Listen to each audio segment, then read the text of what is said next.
Good afternoon. This is your Doctor of Liberty coming at you from the plains of Kansas, a few miles east of Dodge City, Kansas.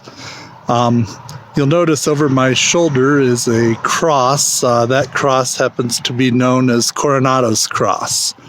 On this site, or roughly at this site, in 1541, so now we're talking about explorers. The Dodge City's heyday would come later, like, say, 1880s or whatever.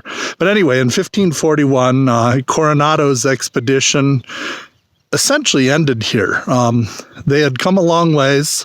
They were looking for the famed 7 cities of gold, which they never found because they didn't exist. But they did become the first group of Europeans to view the Grand Canyon and explore what's now the American Southwest. And, as they pressed on, maybe like some kids riding across the plains of the United States, they were kind of like, okay, I've had enough. But whatever it was, they decided to stop and give thanks to God for at least many of their safety. They did have some fights with the native peoples, the Indians, but they reached this point just north of the Arkansas River.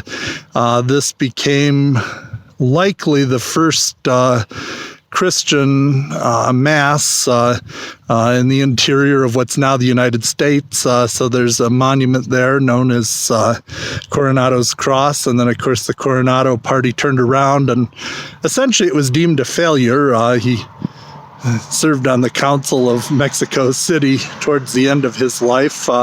But in many ways, what they discovered at least as far as Europeans were concerned, the native peoples had been here longer, was very important information for the future. And of course, they established claims for Spain that later became part of Mexico and only became part of the United States after the U.S.-Mexican War of the 1840s. Anyway, this is your Doctor of Liberty, rambling on about history in a very historic spot.